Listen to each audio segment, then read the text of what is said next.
예수 사랑하심을 성경에서 배웠네. 우리들은 약하나 예수 권세만 보다.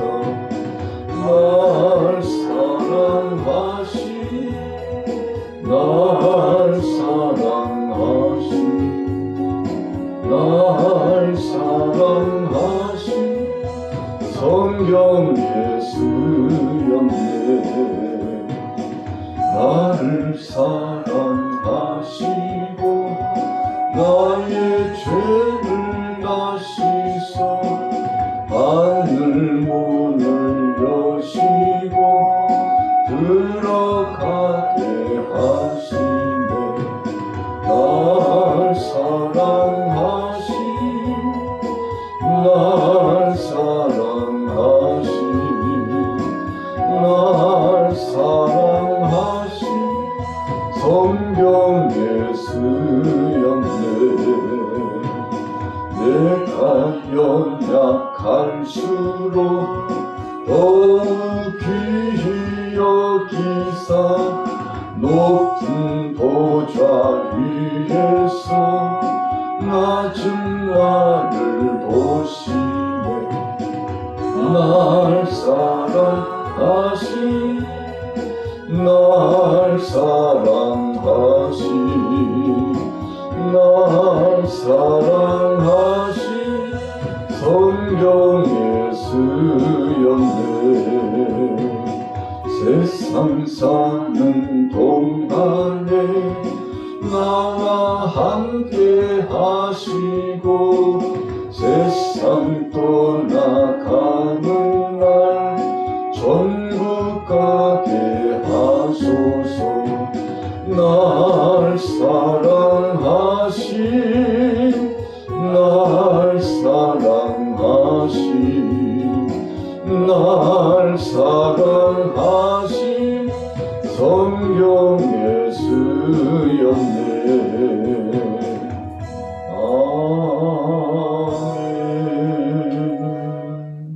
오늘 목요일 아침입니다. 오늘 마태복음 7장 말씀을 통해서 은혜 받고자 하는 제목은 비판을 받지 않으려거든 비판하지 말라. 비판하지 말라라고 하는 제목을 가지고 함께 은혜를 나누고자 합니다. 자, 비판이라고 하는 것은 비교하여 판단하는 것입니다. 누구는 이렇고 또 누구는 저렇다. 나는 이렇고 당신은 이렇다 하고 한마디로 말하면 결정적인 판단, 마치 재판관처럼 판단하고 비교한다는 것을 의미합니다. 목적이 무엇입니까? 비판의 목적은 상대를 껄끄러뜨리고 또 상대를 향하여 힐난하고 조롱하고 상대는 죄인이라고 정죄하기 위한 목적이 있습니다. 그래서 비판이라고 하는 목적은 좋은 목적이 아닙니다. 상대를 살리기보다는 죽이는 것입니다. 상대를 업신여기는 것입니다. 상대를 향하여서 끊임없이 힐난하고 조롱하고 책잡으려고 하는 것입니다. 참소하고자 하는 것이 목적입니다. 그렇다면 성경 속에서 비판을 즐겨하는 대상이 누굽니까? 요한복음 10장 10절에 보면 사탄의 전략 가운데 들어있습니다. 도적이 오는 것은 도둑질하고 죽이고 멸망시키려는 것이요 내가 온 것은 생명을 얻게 하고 양으로 생명을 얻게 하고 더 풍성히 얻게 하려 하는 것이다. 예수님의 목적과 사탄의 목적이 확연하게 다르게 비교적으로 나타나 있습니다. 그래서 비판이라고 하는 것은 사실인즉슨 하나님께서 기뻐하는 그런 역사가 아닙니다. 사탄이 즐겨하는 것이죠. 그래서 마귀의 목적은 할 수만 있으면 정죄입니다. 상대를 정죄해서 사기를 떨어뜨리고 더 이상 일어나지 못하도록 짓밟고, 그리고는 그 목적이 무엇입니까? 살리는 것이 목적이 아니고 죽이는 것이 목적이요 빼앗으려고 하는 목적이요, 세우려는 목적이 아니기 때문에 그 목적대로 하는 것입니다. 우리가 때로 인간관계 속에서 대화를 나눠도 상대를 이해하고 그리고 배려하고 또 더 나아가서 상대를 살려주고자 하는 이런 대화나 관계들은 항상 상대를 존중히 여기고 어찌어든지 이해하려고 하는 측면에서 결론을 내리게 되는 것입니다. 그러나 한마디 한마디 말을 들어보건대 목적이 존중이 아니고 배려도 아니고 사랑도 아니고 상대를 회복시키고 살리려고 하는 것이 아니라 목적이 죽이려는 목적이요, 거꾸로 트이는 것이 목적이요, 힐난하고 조롱하고 참소하는 것이 목적이라면 여러분, 이것은 하나님께서 원하시는 바가 아니요, 그 속의 배후에는 악한 영이 있다는 사실을 우리가 영적으로 분별하게 되는 것입니다. 그래서 오늘 예수님께서 여러 가지 말씀이 있습니다만 비판하지 말라 그랬어요. 그러시면서 덧붙이시는 말씀이 2절에 너희가 비판하는 그 비판으로 너희가 비판을 받을 것이요 너희가 헤아리는 그 헤아림으로 너희가 헤아림을 받을 것이니라. 아주 중요한 말씀을 주셨어요. 그러니까 비판받기를 좋아하는 사람은 거의 없습니다. 자기 스스로 자기를 성찰하고 그리고 자기 자신을 판단해서 하나님 앞에 자복하고 회개하고 다시는 죄를 범하지 않고 온전한 마음과 태도, 그 자세로 살아가기를 소원하고 돌이키는 예가 참 보기 좋지 않습니까? 스스로 자기를 성찰하는 것. 그러나 그렇다 할지라도 누군가에게인가 손가락질 받고 지탄의 대상이 되고 비교 대상이 되고 그리고 판단의 대상이 되면 기분 나쁜 일 아닙니까? 이 일을 통해서 기분 좋아할 사람은 아마 거의 없을 겁니다. 그래서 우리 자신들은 자신에 대해서 보기에는 굉장히 게을르고 인색합니다. 그러나 상대를 보고 판단하고 평가하는 데는 주저하지 않고 아끼지 않고 그리고 상대를 조롱하고 힐난하고 헤아린다는 거 아니겠습니까? 그런데 예수님께서는 자기 자신이 그렇게 받기를 원하지 않거든 자기 자신들도 그렇게 하지 말라, 그런 말씀으로써 오늘 본문 말씀의 핵심적인 포인트를 주신 겁니다. 한마디로 말하면요, 내가 싫으면 상대에게도 강요하지 말라, 이런 뜻이거든요. 자, 3절에 보세요. 어찌하여 형제의 눈 속에 있는 티는 보고 내 눈 속에 있는 들보는 깨닫지 못하느냐. 보라, 내 눈 속에 들보가 있는데 어찌하여 형제에게 말하기를 나로 내 눈 속에 있는 티를 빼게 하라 하겠느냐. 내 눈 속에서 들보를 먼저 빼라. 그 후에야 밝히 보고 형제의 눈 속에 있는 티를 빼라 그랬어요. 여러분, 이 말씀은 5절에 외식하는 자요, 이렇게 예수님께서 칭호를 하시면서 말씀했기 때문에 겉다르고 속다른 사람들이요, 그런 뜻입니다. 마음에 진심이 없고 가식만 있는 사람들이요, 그런 뜻이죠. 상대를 존중히 여기고 사랑하는 마음으로 상대를 회복시키고자 하는 마음은 추워도 없으면서 그런 척하는 사람들이요, 그런 뜻입니다. 여러분, 그래서 외식이라고 하는 것은 겉은 깨끗하고 아름다워 보이나 속에는 썩어 들어가는 시체 냄새가 물씬 풍기는 그런 사람들을 의미하지 않습니까? 그래서 예수님께서 바리새인들을 책망하실 때 회칠한 무덤과 같은 자들아, 그렇게 예수님이 책망하신 이유가 있었습니다. 자, 1절부터 계속 나타나고 있는 말씀 5절까지는 사탄의 전략입니다. 마귀가 좋아하는 것입니다. 이것은 성령께서 기뻐하시는 것이 아님을 예수님께서 분명히 말씀해 주었습니다. 그래서 상황을 보고서 그 상황에 맞게 처신하고 상황에 맞게 선용하며 살라 그랬습니다. 6절 말씀이 그런 뜻이에요. 자, 같이 한번 볼까요? 6절. 거룩한 것을 개에게 주지 말며 너희 진주를 돼지 앞에 던지지 말라. 그들이 그것을 발로 밟고 돌이켜 너희를 찢어 상하게 할까 합니다. 여러분, 거룩한 것을 개에게 주지 말라 하는 것은 개는요, 먹었던 것을 또 토하고 또 토해내고 그렇습니다. 그래서 사실인즉슨 객과 속에는 거룩한 것, 깨끗한 것을 찾기가 쉽지 않다는 것을 의미하는 말씀입니다. 또 진주를 돼지 앞에 던지지 말라 그랬는데 귀한 것을 모른다는 것입니다. 귀한 것을 모르는 것에게 귀한 것을 준들 그것을 어떻게 선용하고 활용할 수 있겠습니까? 불가능하다는 것입니다. 안 된다는 것입니다. 그래서 상대를 보고서 정말 그런 역사가 있을지 판단해 보고 그리고 그것을 주문하라는 뜻 아니겠습니까?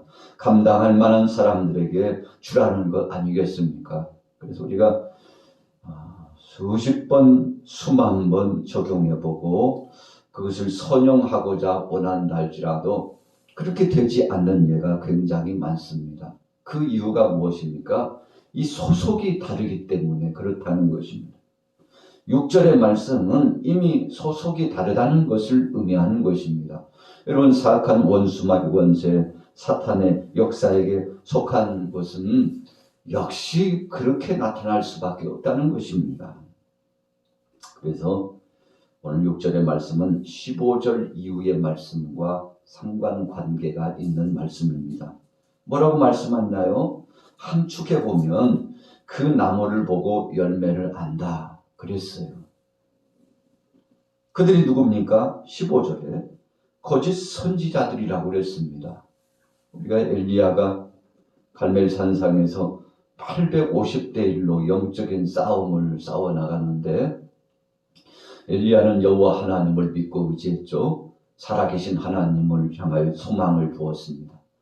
그러나 바알과 아세라 목상을 숭배하는 이 거짓 선지자들은 하나님이 없습니다. 그 속에 성령의 역사가 없습니다. 왜 그렇습니까? 똑같은 사람 같지만 영적으로 보면 악한 영에 사로잡힌 자들입니다. 소속이 다릅니다. 길이 달라요. 가는 길이 다르기 때문에 나무가 틀리기 때문에 열매도 다르다는 것을 말씀해 주신 거죠. 엘리야는 믿음을 가지고 승리했습니다.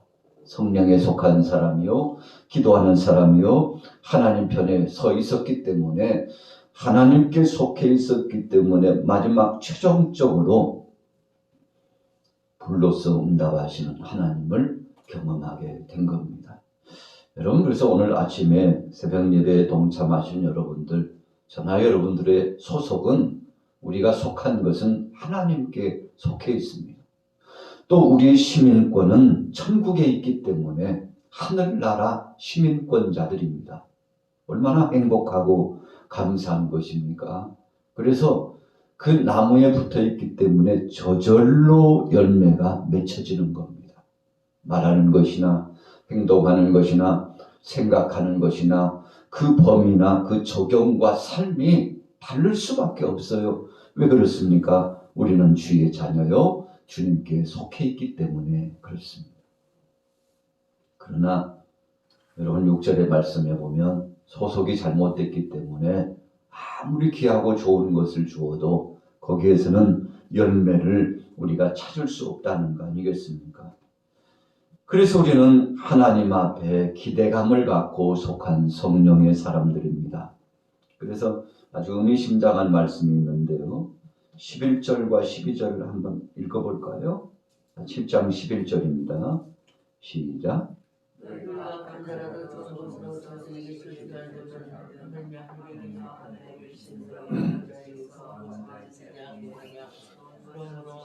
무엇이든지 남에게 대접을 받고자 하는 대로 너희도 남을 대접하라. 이것이 율법이요 선지자니라. 예수님이 주신 말씀 가운데 7절부터의 말씀은 찾는 자에게, 두드리는 자에게 하나님께서 구하는 자에게 분명히 주신다는 것입니다. 여기서 주신 말씀은 하나님을 전폭적으로 의지하는 믿음을 가진 자에게 주시는 소망의 말씀입니다. 전자에 말씀드린 것처럼 우리가 하나님께 속해 있으므로 주님이 허락하신 마치 노아의 방주와 같은 배를 탄 사람이기 때문에 하나님이 책임져 주신다는 것입니다.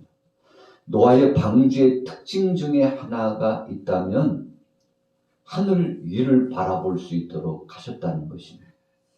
참 놀라운 은혜입니다. 그리고 또 한 가지는 그 노아의 방주에는 조정하는 키가 없었다는 것입니다. 아주 미는 말씀이죠. 하늘만 바라보고 하나님을 의지하고 그리고는 하나님이 알아서 해줄게. 내가 너희들을 알아서 해줄게. 그런 아주 중요한 의미가 노아의 방주의 의미 속에 있는 것입니다.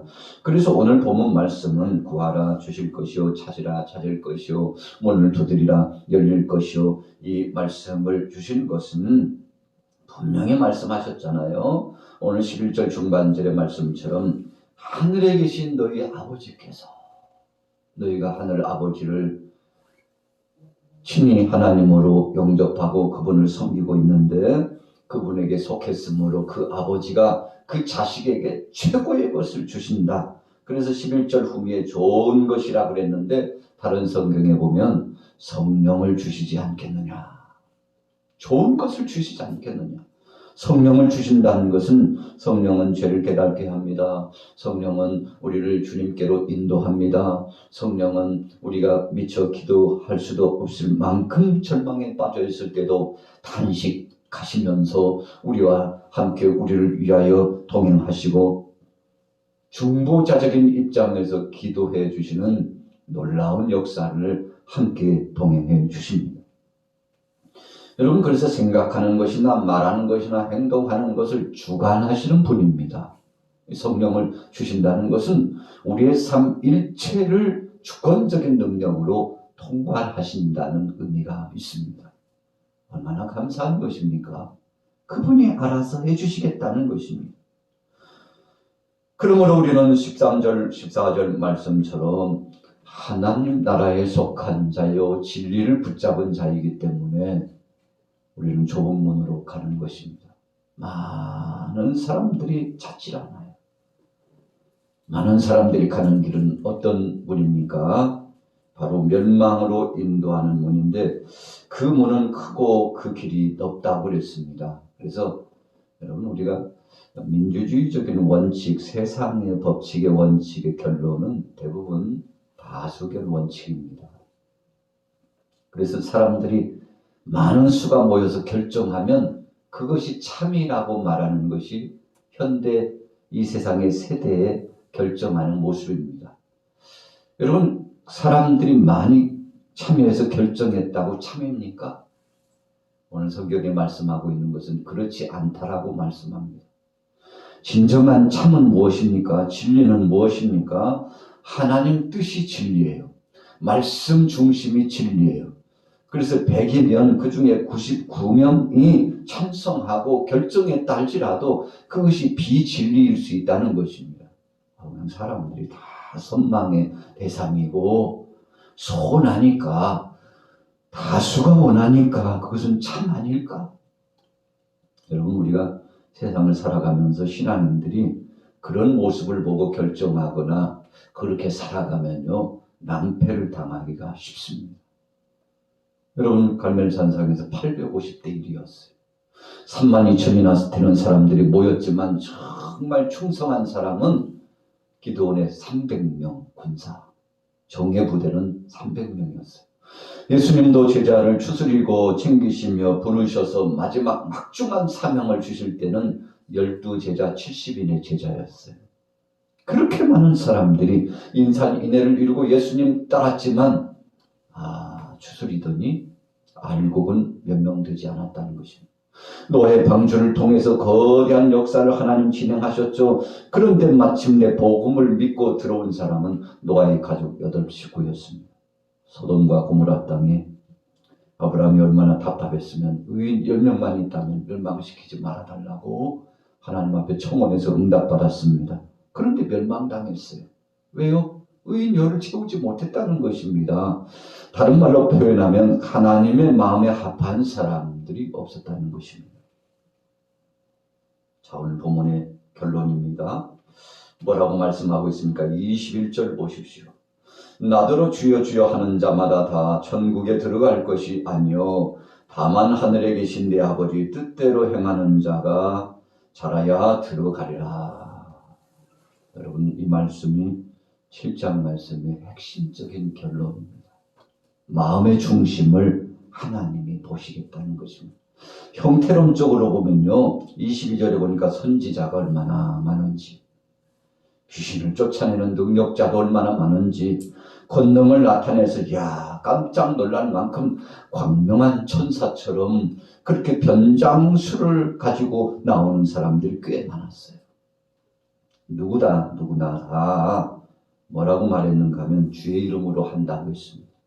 그런데 나중에 보니까 그 실상은 달랐어요. 열매도 달랐습니다. 그 마음의 중심도 달랐습니다. 삶도 달랐습니다. 그래서 마치 비가 내리고 창수가 나고 바람이 불어 부딪히는데 이것은 환란을 의미하고 세상의 미혹의 역사를 의미하며 세상의 풍조를 의미합니다. 그런 것들이 불어와서 흔들어 보니까 여러분, 그래서 진짜 백이 신앙인지 아닌지를 보려면 시험의 무대에 접해보면 알아요. 시험이 오면요, 그렇게 믿음 좋은 것 같은 사람도요, 한순간에 무너지고 그 정체성을 회복하지 못하고 저 양반이 그 사람 맞아? 이렇게 생각할 만큼 우리를 놀라게 하는데 왜 그렇습니까? 진짜 믿음은 아니었구나. 정말 진솔한 믿음은 아니었구나. 겉을 보고 세상을 보고 물질을 보고 육신의 소욕을 보고 명예를 보고 쫓아가는 것이지 주님 보고 간 것은 아니구나. 여러분, 오늘 예수님께서 정말 나를 주라고 부르느뇨? 그러면 끝까지 열매 맺는 삶을 살기를 원한다.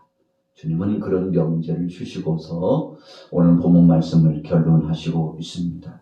저와 여러분들은 끝까지 변치 않는. 그래서 오죽했으면 예수님께서 비와 보면 안다니까. 창수가 나서 태풍이 불어와서 홍수 나보면 진짜 집인지 가짜 집인지 안다니까. 예수님이 그 말씀을 주셨잖아요. 오늘 여러분들은 흔들리지 말며 끝까지 정체성을 유지하고 어떤 상황 속에서든지 믿음을 지켜 승리하기를 예수님의 이름으로 축복합니다. 살아계신 하나님 아버지, 은혜를 감사합니다. 주님 말씀 안에 온전하신 주의 은혜 안에 승리하기를 소원합니다. 주님 붙잡고 나가게 하시고 이 환난 많은 시대에 우리 주님이 오실 날이 더 가까웠습니다. 주님 깨어서 기도하여 승리할 수 있도록 은혜를 더하여 주옵소서. 장차 주님 오실 때 찬송하며 주 앞에 나갈 수 있는 믿음의 사람들 되게 하여 주옵소서. 예수님의 이름으로 축복하고 기도 올려사옵나이다. 아멘.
Hallelujah.